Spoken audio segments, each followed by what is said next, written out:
السلام علیکم ورحمۃ اللہ وبرکاتہ نحمدہ ونصلی علی رسولہ الکریم اما بعد۔ تمام بھائی اور بہنوں کا استقبال ہے، امید ہے آپ سب خیریت سے ہوں گے۔ الحمدللہ، اللہ کا شکر ہے میں بھی خیریت سے ہوں۔ تو قرآن پاک میں ہم اور آپ پڑھ رہے ہیں سورہ بقرہ، اور ایک ایک آیت کو مکمل کرتے ہوئے ہم آیت نمبر 131 تک پہنچ چکے ہیں۔ تو آج انشاءاللہ تعالی آیت نمبر 131 کریں گے پورے تجوید و قواعد کے ساتھ۔ تو اگر میرے چینل پر آپ نئے ہیں اور پہلی بار میری ویڈیو دیکھ رہے ہیں تو پلیز چینل کو سبسکرائب کر لیں تاکہ میری ہر آنے والی ویڈیو آپ تک بآسانی پہنچے اور اس سے آپ قرآن کو تجوید کے ساتھ پڑھنا سیکھ سکے۔ میری ویڈیو کو شیئر کرنا نہ بھولیں، صدقہ جاریہ کی نیت سے شیئر کیا کریں تاکہ اللہ تعالیٰ اس کا آپ کو اجر دے۔ چلیے سبق شروع کرتے ہیں۔ اعوذ باللہ من الشیطان الرجیم، بسم اللہ الرحمن الرحیم۔ اذ قال له ربه اسلم قال اسلمت لرب العالمین۔ تو ایک ہی آیت کو میں نے تلاوت کی ہے، اس کو ہم تفصیل سے دیکھیں گے۔ سب سے پہلے اوپر آ جائیں، اذ قال حمزہ ذال زیر اذ، ذال کو بہت ہی باریک اور نرمی کے ساتھ ادا کرنا ہے۔ اس میں سیٹی کی آواز نہیں آنی چاہیے، اس میں سخت قسم کی بھی آواز نہیں آنی چاہیے۔ جیسے اگر کوئی ادا کرتا ہے زال تو غلط ہے، اگر کوئی ادا کر دے جال تو بھی غلط ہے۔ یہ حرف کیا ہے؟ ذال ذال ذال۔ زبان کی نوک کو نہ ثنایا علیہ کے کنارے پر لگا کر منہ کو اوپن کرتے ہیں تو یہ حرف ذال ادا ہوتا ہے۔ ثنایا علیہ کہتے ہیں سامنے کے جو دو دانت ہے اوپر والے، اسے کہا جاتا ہے ثنایا علیہ۔ تو اس میں اپنی زبان کی نوک کو لگائیں، زبان کی نوک تھوڑی باہر رکھیں اور منہ کو اوپن کریں۔ ذال ذال ذال، ٹھیک ہے؟ تو ہم بولیں گے اذ، کیا بولیں گے؟ اذ، ایز بھی نہیں بولنا اور ایج بھی نہیں بولنا، ٹھیک ہے؟ سمجھ آ رہی کیا بولنا ہے؟ As as as as.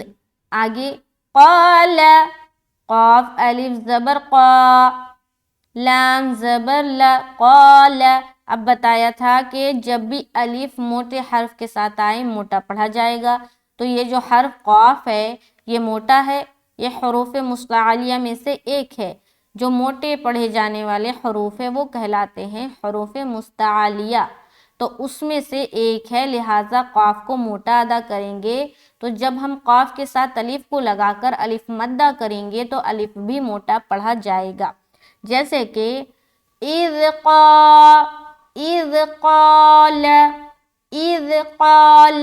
قال قال قال، سمجھ آ رہی؟ لیکن لام کو ہمیں موٹا نہیں کرنا۔ اگر کوئی پڑھ دے قال، کیا پڑھ دے؟ قال، تو غلط ہو جائے گا کیونکہ اس نے لام کو بھی موٹا کر دیا۔ لام کو ہرگز ہرگز موٹا نہ کرے، لام کسی صورت میں موٹا نہیں پڑھا جائے گا۔ صرف لفظ اللہ کے لام کے علاوہ باقی ہر لام کو ہمیں باریک پڑھنی ہے۔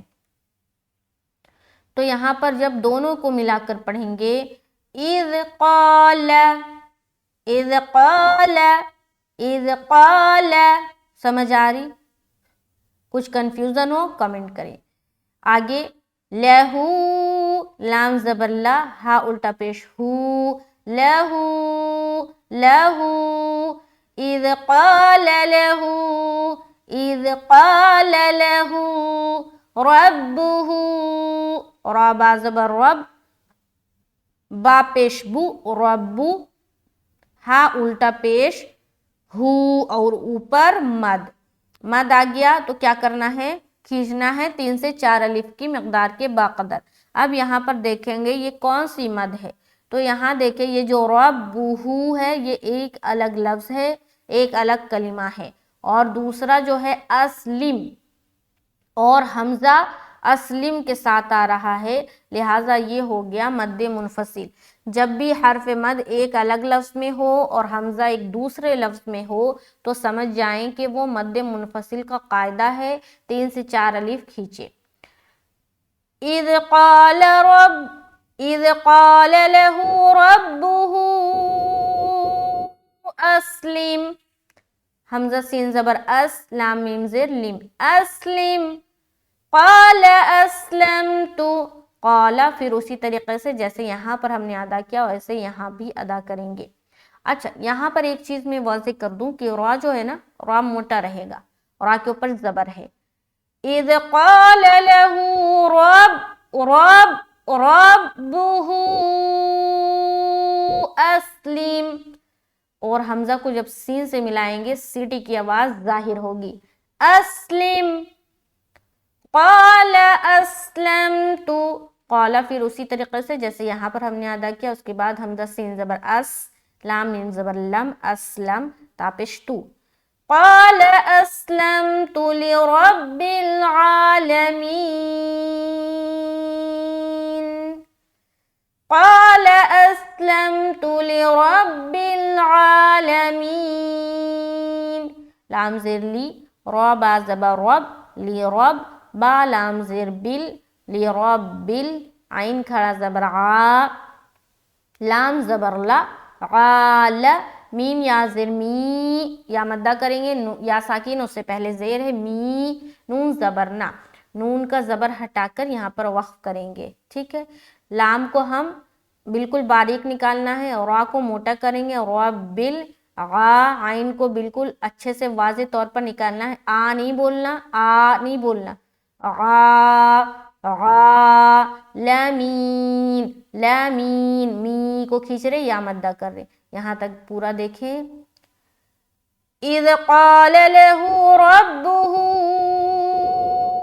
اسلم قال اسلمت لرب العالمین۔ اب یہاں پر ایک چیز دیکھیں، یہ جو لا دیکھ رہے ہیں نا، یہاں پر نہیں رکنا زیادہ بہتر ہے، کیونکہ لا کے معنی ہے نہیں، اور یہاں پر نہیں رکنا زیادہ بہتر ہے۔ فور ایگزامپل، اگر سانس نہ ہونے کی وجہ سے کوئی رک جائے تو جب اگر آپ یہاں پر رک جائیں تو پھر پہلے سے لوٹا لے، ٹھیک ہے، ربہ سے لوٹا لے، ٹھیک ہے، سمجھ آ رہی؟ تو یہ پوری آیت مکمل ہوتی ہے، شکر الحمدللہ۔ تو ملتے ہیں نیکسٹ کلاس میں انشاءاللہ تعالیٰ، تو آیت نمبر 132 کریں گے۔ مجھے دعاؤں میں یاد رکھے، میرے لیے خاص دعا کرے، اللہ تعالیٰ میری اس محنت کو قبول فرما لے، میری اس کاوش کو قبول فرما لے، اور مجھے مزید علم سے نوازے، اور تاکہ زیادہ لوگ کو میں سکھا پاؤں، زیادہ لوگ مجھ سے جڑے، اور یہ قرآن کی جو تعلیم ہے نا یہ پوری دنیا میں عام ہو جائے، آمین ثم آمین۔ ملتے ہیں نیکسٹ کلاس میں، مجھے دعاؤں میں یاد رکھیے۔ السلام علیکم ورحمۃ اللہ وبرکاتہ۔